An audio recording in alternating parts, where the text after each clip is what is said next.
नमस्कार दोस्तों। आज इस कविता में प्रसंग है कर्ण अर्जुन के द्वंद्व युद्ध का। जब कर्ण कौरव सेना के सेनापति बन जाते हैं और कर्ण एक विनती रखते हैं दुर्योधन के पास कि जिस तरह से श्री कृष्ण अर्जुन के सेनापति हैं, अगर उसी तरह से शल्य हमारे सेनापति हो जाएं तो युद्ध का एक अलग लेवल होगा। तो दुर्योधन ये विनती लेकर शल्य के पास जाते हैं कि दुर्योधन ने किया निवेदन पास शल्य के जाकर, सुना शल्य ने जैसे ही वो बोले यूं चिल्लाकर, सूत पुत्र है। उनके जाति पर अक्सर उनको लोग ताने देते थे। सूत पुत्र है कर्ण और मैं गर्वित मद्र राज हूं, भुजबल में है तुच्छ कर्ण, मैं उन्नत शैल राज हूं। मैं उसका रथ हाँकूं ऐसा अगर समय आएगा, तो भी इस दुस्साहस का भी दंड कर्ण पाएगा। बिनत सुयोधन बोले सचमुच मेरी मजबूरी है, बिना आपके रण में उसकी जैसी भी दूरी है। केशव ने भी मित्र धर्म में अर्जुन का रथ हाँका, इसीलिए तो रण में उसका हुआ बाल कब बांका। इसीलिए तो रण में उसका हुआ बाल कब बांका। अगर आप बन गए सारथी, साहस ना जीतेगा, अर्जुन का वध करके ही बस कर्ण समर जीतेगा।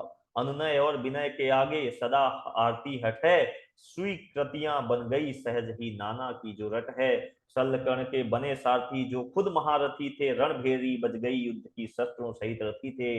लगे युद्ध में बाण बरसने तलवारें चमती थी, गदा भीम की पड़ती थी और धरती भी गमती थी। अर्जुन और कर्ण के बाणों से बरसी ज्वाला सी, अर्जुन और कर्ण के बाणों से बरसी ज्वाला सी, रणचंडी पहने जाती थी मुंडों की माला सी। एक एक कर रथी और योद्धा कट गए हजारों, असंग्रागण में गूंज रहा था सर्वस्व मारो मारो। आज खून की कीमत पानी से ज्यादा सस्ती थी, आज खून की कीमत पानी से ज्यादा सस्ती थी। कौन कर्ण के आगे टिकता किसकी इतनी हस्ती थी, कौन कर्ण के आगे टिकता किसकी इतनी हस्ती थी। किंतु शल्य के कटु वचनों को कर्ण साथ सहता था, किंतु शल्य के कटु वचनों को कर्ण साथ सहता था। बाण सहूं या व्यंग बाण निर्णय करता रहता था। तभी युधिष्ठिर का रथ उसके रथ के आगे आया, तभी युधिष्ठिर का रथ उसके रथ के आगे आया। भरे क्रोध से अंगराज ने घातक बाण चलाया, लगे कांपने धर्मराज जो काल सामने आया।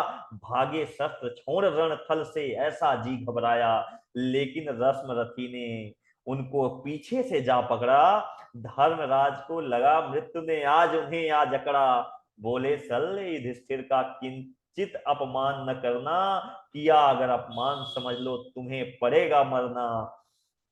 हंसकर बोले कर्ण युधिष्ठिर क्यों लड़ने आते हो, हंसकर बोले कर्ण युधिष्ठिर क्यों लड़ने आते हो। ये बच्चों का खेल नहीं जो पीठ दिखा जाते हो। जाओ मां कुंती से कहना वचन नहीं तोड़ूंगा, जाओ मां कुंती से कहना वचन नहीं तोड़ूंगा। अर्जुन के अतिरिक्त सभी को जिंदा ही छोड़ूंगा।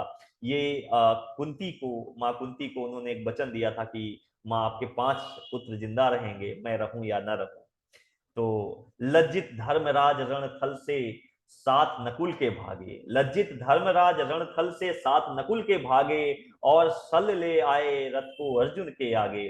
बोले जितना पौरुष है सब अर्जुन को दिखलाओ, कितना बाहों में दम है सब अर्जुन को दिखलाओ, कितना बाहों में दमखम है वो सारा तुम बतलाओ। कहा कर्ण ने शल्य सदा कायर बातें करते हो, कहा कर्ण ने शल्य सदा कायर बातें करते हो। रश्म रथी के रथ पर होकर क्यों इतना डरते हो। सूर्य पुत्र को रण में मारे ऐसा भूपर बाण कहाँ, विजय विवश हो पीछे आती चलता कर्ण जहां है। आज समझ लो कुरुक्षेत्र में इतना लहू बहेगा, कर्ण और अर्जुन से बस जीवित एक रहेगा। यही यही प्रतिज्ञा ने अर्जुन भी केशव संग आए थे, सूर्य पुत्र का अंत करूंगा कसम आज खाए थे। दोनों के रथ सम्मुख आए महासमर में जिस क्षण, अंबर में जुट गए देवगण युद्ध देखने तक्षण। अश्वत्थामा ने दुर्योधन को तब भी समझाया, अश्वत्थामा ने दुर्योधन को तब भी समझाया, होगे दुष्परिणाम युद्ध के बार बार बतलाया, होगे दुष्परिणाम युद्ध के बार बार बतलाया। बोला दोनों महावीर पर एक आज हारेगा, एक बचेगा जीवित निश्चित दूजे को मारेगा। दुर्योधन बोला लेकिन देर हो चुकी, दुर्योधन बोला, लेकिन अब देर हो चुकी काफी, अब न संधि का समय बचा जो मांगे कोई माफी। अब जो होगा रण में होगा यही भाग्य का लेखा, लड़ते वीर विजय की खातिर किसने है कल देखा। केशव ने भी अर्जुन को कर सावधान समझाया, अर्जुन ने गांडी उठाकर पहला बाण चलाया। राधा पुत्र समर कौशल ना अर्जुन से कम था, राधा पुत्र समर कौशल ना अर्जुन से कम था। निभा रहा था मित्र धर्म, निभा रहा था मित्र धर्म, न पाप पुण्य का गम था। आज कौन ऐसा मित्र है जो मित्र के लिए अपनी जान कुर्बान कर दे। क्या कौन्तेय और राधा के सुत के बीच समर था, क्या कौन्तेय और राधा के सुत के बीच समर था, या एक ही माँ के दो बेटे थे। नहीं इधर था दूध प्रथा का लड़ता रक्त उधर था, वीर कर्ण ने बाणों की कुछ ऐसी झड़ी लगा दी, वीर कर्ण ने बाणों की कुछ ऐसी झड़ी लगा दी, रणचंडी को आज खून की जैसे प्यास जगा दी। केशव समझ गए थे रण में होगी कठिन परीक्षा, और पार्थ को लेनी होगी स्वयं काल से दीक्षा। दिव्य बाण तरकस से दोनों योद्धा खींच रहे थे, दिव्य बाण से दोनों योद्धा खींच रहे थे, और रक्त से सम्रागण में अविरल सींच रहे थे। दोनों के बाणों से भू पर शीश पड़े थे कटकर, सम्रागण पर भर गया समूचा लाशों से पटकर। अर्जुन ने क्रोधित होकर के कर्ण पुत्र को मारा, अर्जुन ने क्रोधित होकर के कर्ण पुत्र को मारा। रश्मरथी के आंखों से तब बही अश्रु की धारा। सोचो, पिता के सामने पुत्र की मृत्यु हो जाए, उसका क्रोध देखिए, उसका पागलपन देखिएगा युद्ध में, कि जैसे अभिमन्यु के वध पर वीर पार्थ पागल था। दोनों के पुत्र मारे जा चुके थे। अब सोचिए एक दूसरे के लिए कितना घृणा, कितना क्रोध होगा। जैसे अभिमन्यु के वध पर वीर पार्थ पागल थे, ऐसे ही वृषसेन मृत्यु पर आज कर्ण घायल थे। क्रुद्ध कर्ण ने अर्जुन पर प्राणों की वर्षा कर दी, अर्जुन ने भी दिव्य हाथों से दसों दिशाएं भर दी। बहुत देर हो गई समर को प्रहर दूसरा बीता, ना कोई इस रण में हारा ना कोई भी जीता। आखिर सर्प बाण तरकस से हाथ कर्ण के आया, आखिर सर्प बाण तरकस से हाथ कर्ण के आया। अब अर्जुन का वध निश्चय है, हर सैनिक चिल्लाया। प्रत्यंचा कानों तक खींची खींची बाण कर्ण ने छोड़ा, केशव ने रथ के घोड़ों को त्वरित दाहिने मोड़ा।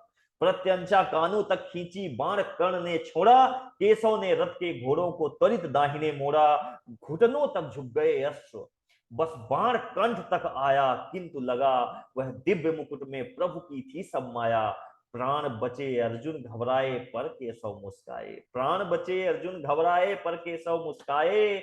बोले पार्थ साथ में, बोले पार्थ साथ में मैं हूं किंचित न घबराए। इधर कर्ण के संग पार्थ का रिपु तक्षक बेटा था, इधर कर्ण के संग पार्थ का रिपु तक्षक बेटा था। अश्वसेन तरकस में था जो तीर संग लेटा था। ये अश्वसेन की एक कहानी है कि जब इंद्रप्रस्थ बसाया जा रहा था, उस वक्त वहां तो जंगल था, तो अर्जुन ने अपने तीर से पूरे जंगल में आग लगा दी। तो जितने भी पेड़ पौधे और जितने भी जानवर थे बहुत सारे मारे गए। उसमें एक सर्प का परिवार था, ये अश्वसेन का परिवार था, और सारा परिवार उस आग में जलकर मर जाता है और अश्वसेन बच जाता है। अब अश्वसेन अर्जुन से आ, अपनी उनसे एक उनको मारने के लिए कर्ण के पास आता है और कहता है कि आप बाण में मुझे बैठा कर मार दीजिए, मैं कर्ण से अपना बदला ले लूंगा। तब उसका एक संवाद है, उस पर सुनिए कि अश्वसेन तरकस में था जो तीर संग लेटा था, कहा कर्ण से रखो बाण पर पार्थ के लूंगा, कहा कर्ण से रखो बाण पर प्राण पार्थ के लूंगा, मेरा प्रण पूरा हो तुम उपकार नहीं भूलूंगा। कहा कर्ण ने बाण द्वारा मैं संधान न करता, कहा कर्ण ने बाण द्वारा मैं संधान न करता, अपने ही बलबूते पर मैं विजय श्री को बरता। सर्पों के बल पर रण में यदि कर्ण युद्ध जीतेगा, जितना समय बचेगा जीवन में लानत में बीतेगा, जितना समय बचेगा लानत में बीतेगा। क्रोधित अश्वसेन तब अर्जुन पर फुफकारा, बिना बाण के ही वो अर्जुन के ऊपर फुफकारता है, लेकिन अर्जुन के बाणों से सीधा स्वर्ग सिधारा। लगा युद्ध कर्ण और अर्जुन में फिर से होने, दोनों आतुर थे मुंडों को रण खेतों में बोने। 11 डोरी वीर कर्ण ने बार धनुष की काटी, अर्जुन ने लहू से रंग दी कुरुक्षेत्र की माटी। तभी कर्ण का रथ थोड़ा सा एक तरफ झुकाया, पहिया लगा भूमि में धंसने, देख कर्ण घबराया। याद आ गया श्राप गऊ का, विचलित अंगराज था, परशुराम का दिव्य अस्त्र भी विस्मित हुआ आज था। तब उनको याद आ गया कर्ण को कि एक गऊ के बच्चे को उन्होंने मार दिया था और ब्राह्मण ने एक श्राप दिया था, और उनके गुरु ने भी श्राप दिया था कि जब तुम्हें हमारे अस्त्रों की सबसे ज्यादा जरूरत होगी उस वक्त वो नहीं मिलेंगे।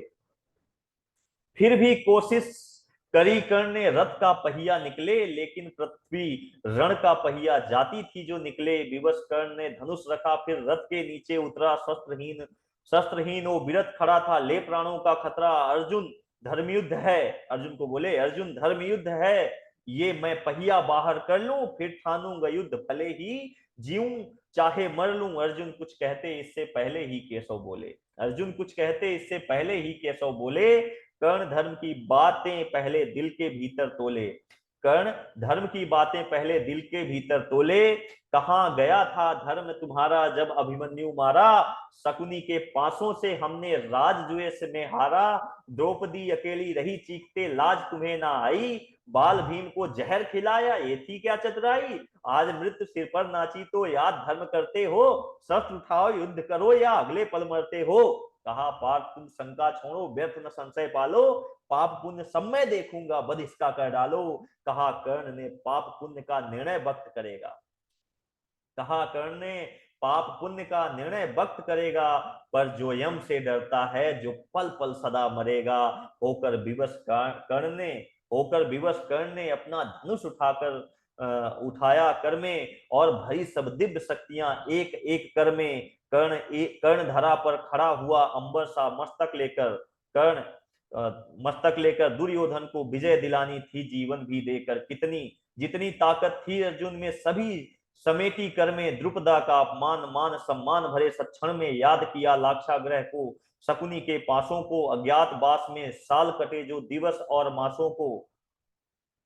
एक एक कर एक एक सर रत्न रथी का बक्ष भेदता जाता, मगर कर्ण के प्राणों से भी अर्जुन चैन न पाता। कभी समर में ज्वाला बरसी, कभी मेघ बरस झरते थे, अश्वरथों से भागे हाथी चिंगाड़े भरते थे। तभी मूर्छित हुए पार्थ और कर्ण बलि घायल थे, दोनों के रण कौशल से योद्धा तक कायल थे। तभी कर्ण के दिव्य बाण से मूर्छित पार्थ हुए थे, तभी कर्ण के दिव्य बाण से मूर्छित पार्थ हुए थे, और कर्ण कोशिश की बस रथ के चक्र छुए थे। केशव बोले यही समय है पार्थ कर्ण को मारो, पाप पुण्य का चक्कर छोड़ो ज्यादा नहीं विचारो। तंद्रा भंग हुई अर्जुन की, झट गांडीव उठाया, लक्ष्य साध कर विरत कर्ण पर तीखा बाण चलाया। कटा शीश जब रत्नरथी का भूर पर पड़ा हुआ था, लेकिन जय पाकर भी अर्जुन लज्जित खड़ा हुआ था, लेकिन जय पाकर भी अर्जुन लज्जित खड़ा हुआ था। नमस्कार दोस्तों।